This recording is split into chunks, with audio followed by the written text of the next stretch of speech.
Zee 24 तास एक पाऊल पुढे।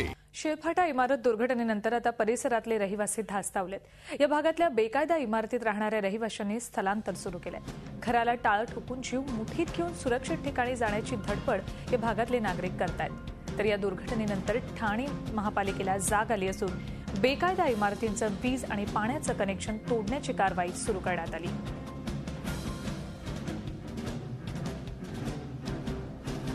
या दुर्घटनेनंतर परिसरातले नागरिक धास्तावलेत। तर एवढ्या मोठ्या दुर्घटनेनंतर महापालिकेला जाग आली। महापालिकेनं बेकायदा इमारतींचं वीज आणि पाण्याचं कनेक्शन तोडण्याच्या कारवाईला सुरुवात केली आहे। या संपूर्ण घटनेचा आढावा घेतला आमचे प्रतिनिधी कृष्णात पाटील यांनी। लकी कंपाऊंड इथं राहणाऱ्यांसाठी मात्र अनलकी ठरलेलं आहे। या ठिकाणी जी बिल्डिंग कोसळलेली आहे 7 मजली बिल्डिंग, त्याचं काम सुरू आहे। त्याच्या शेजारीच ही जी दुसरी बिल्डिंग आहे तिथं राहणारे लोक आता तिथं राहत नाही आहेत।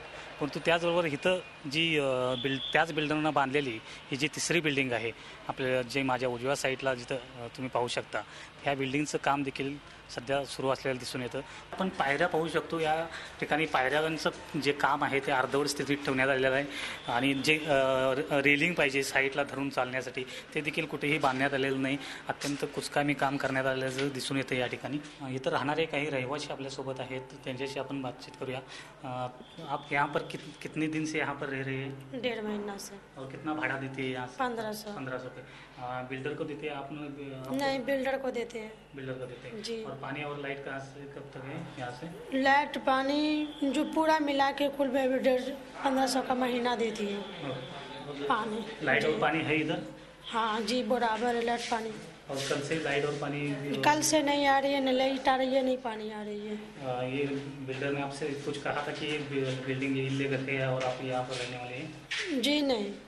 तो आप कैसे आपने जानकारी ली थी कि ये इल्लीगल है, इधर रहना चाहिए या नहीं है कुछ?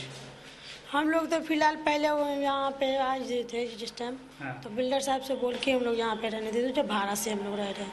भाड़ा से रह रहे हैं जी।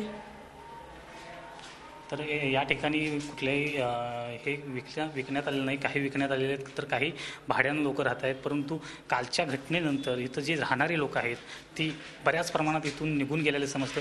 आपण हे हा दरवाजा बंद असलेला बघू शकतो, जिथं कुलूप घालण्यात आलेलं आहे, लॉक करण्यात आले दरवाजाने।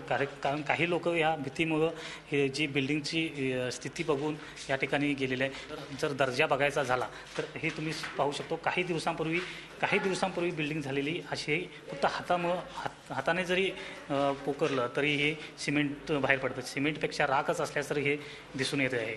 तर अशा पद्धतीने ही बिल्डिंग जशी बांधण्यात आली तशीच ती बिल्डिंग बांधण्यात येत होती आणि त्याची परिस्थिती कशी आहे त्याच परिस्थितीने ह्या बिल्डिंगचा आपण अंदाज घेऊ शकतो। झी 24 तास एक पाऊल पुढे।